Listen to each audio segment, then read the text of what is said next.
Бүгін біз видеомызды мына екі көліктен бастайық. Қызыл және сары. Қызыл көлік ол Ferrari, сары болса менің көлігім.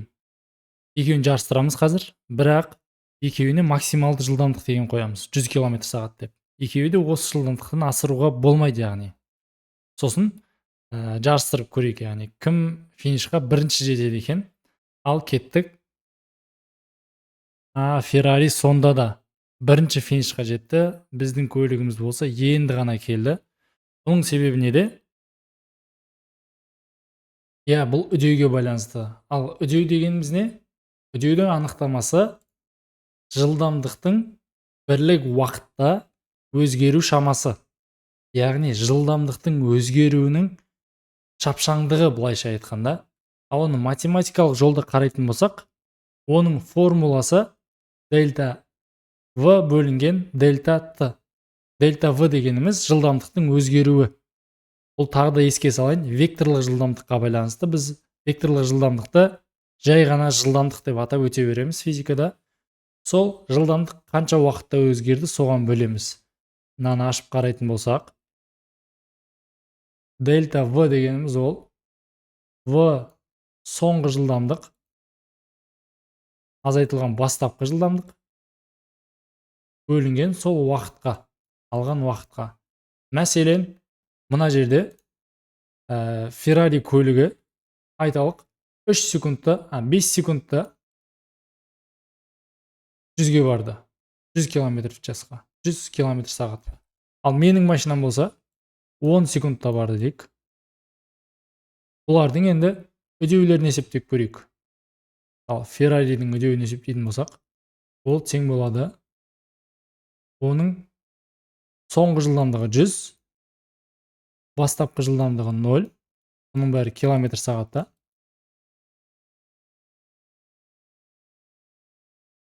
Бөлінген, бұл қанша секундта? 5 секундта. 5 секундта. Сонда бұл тең болады. 100-ді 5-ке бөлсе 20 км/сағат секундына. Бұл өлшем бірлік нені білдіреді? Бұл Ferrari әрбір секундта өзінің жылдамдығына 20 км/сағат қосып отырады. Яғни бірінші секундта ол 20-мен жүрсе, екінші секундта 40-пен, үшінші секундта 60-пен деген секілді. Енді біз бұны км/сағатта метр секундқа айналдыратын болсақ, бұл жерде метр секундқа айналдырсақ, жауабымыз жалпы бізде шамамен 5,6 метр секунд квадрат болады. Төбесіне метр секунд, бөлінген секунд болады. Бірақ біз бұны метр секунд квадратпен есептейміз. Бұл үдеудің негізгі өлшем бірлігі. Үдеу бізде векторлық шама, оның бағыты бар. Және оның өлшем бірлігі метр секунд квадрат. Ал менің көлігімнің үдеуін есептеп көрейік. Менің көлігім деп қойық. Оның жылдамдығы да бастапқыда 0 болды, соңғысы 100 болды. Уақыты 10 секунд кетті, бірақ бұған 10 секунд кетті. Төбесі км/сағатта. Км/сағат. Ал асты болса секундта. Тең болады 10 км/сағат бөлінген секунд.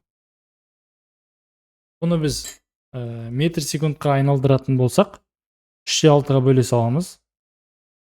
Ол шамамен 2-де 8 метр секунд квадрат болады. Яғни үдеу дегеніміз ол жылдамдықтың өзгеруінің шапшаңдығы. Тек қана өзгеру емес. Қараңыз, Ferrari мен менің көлігімнің жылдамдығының өзгеруі бірдей ғой. Екеуінде де 100-10, 100-10. Алайда екеуінің айырмашылығы, Ferrari бұл өзгерісті 5 секундта жасады. Ал менің машинам болса 10 секундта жасады. Яғни Ferrari шапшаңырақ, жылдамырақ. Үдеуі көп деп айтамыз бұны физикада.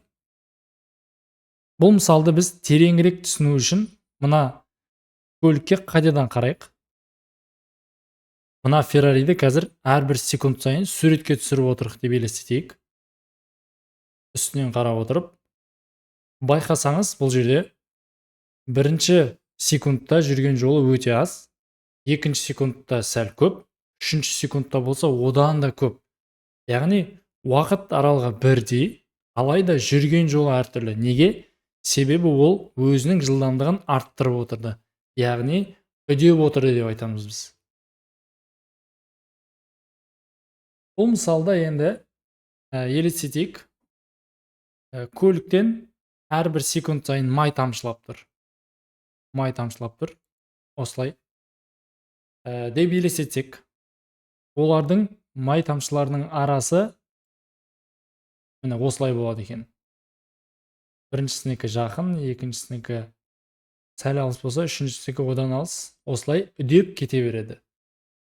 Біз енді үдеуді векторлық шама болған себепті, үдеу бұл векторлық шама, жылдамдықта векторлық шама, олардың бағыттарына байланысты бөліп көреміз. Мына мысалда жылдамдықтың бағыты қайда? Жылдамдықтың бағыты жоғары қарай. Ал үдеудің бағыты ше? Үдеудің бағыты қалай? Үдеу де жылдамдықпен бірдей бағытта бұл жерде. Үдеудің де жылдамдығы жоғары қарай. Яғни үдеп бара жатыр қозғалысымыз. Алайда мына бір мысалға қарап көрсек. Бұл мысалда не болып жатыр? Бұл мысалда көлігіміздің жылдамдығы жоғары қарай. Яғни көлігіміз жоғары қарай қозғалып бара жатыр, немесе алдыға қарай қозғалып бара жатыр.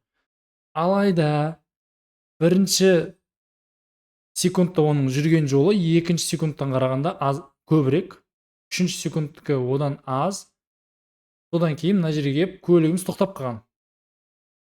Яғни бұны біз физикада тежелу деп айтамыз. Тежелу бұл жағдайда үдеу мен жылдамдықтың бағыттары әртүрлі болады. Үдеу мен жылдамдықтың бағыттары әртүрлі. Бұны жалпы біз атауын үдеу деп айта береміз. Бұндай кезде үдеуіміз минус болады. Және оны тежелу деп атаймыз. Енді келесі бір жылдамдыққа, келесі бір мысалға қарайық. Мына бір мысалда жылдамдықтың бағыты қайда? Жылдамдықтың бағыты бұл мысалда да жоғары қарай. Алайда байқасаңыз, жылдамдықтар өзгеріп жатқан жоқ.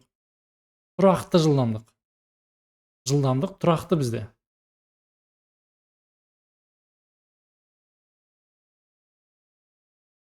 Жылдамдығымыз тұрақты.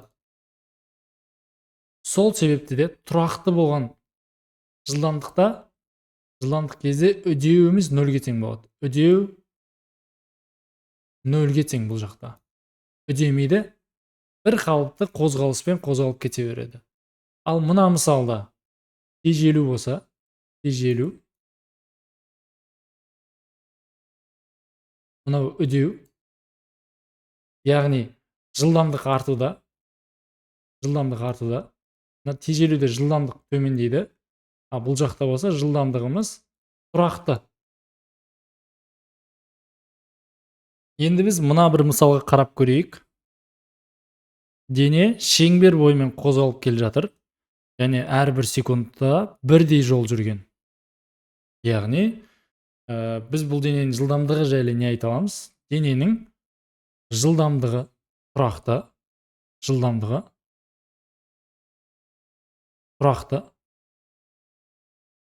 Бірақ бұл қандай жылдамдық жайлы? Егер жүрілген жол уақытқа бөлінсе, бұл сызықтық жылдамдық.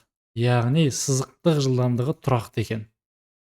Ал векторлық жылдамдығымыз ше? Векторлық жылдамдықтың бағыты болғанына байланысты. Егер бұл векторлық жылдамдықтың бағыты өзгерсе, бұл демек векторлық жылдамдық үнемі өзгеріп жатыр деген сөз бұл.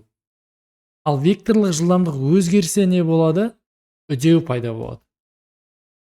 Векторлық жылдамдық өзгеріп жатыр. Бұл жерде де үдеу бар. Бұл сәл шатастыруы мүмкін тақырыптардың бірі. Алайда сызықтық және векторлық жылдамдықты жақсы білсеңіз, ешқандай мәселе болмайды. Сонымен қорытындылайық.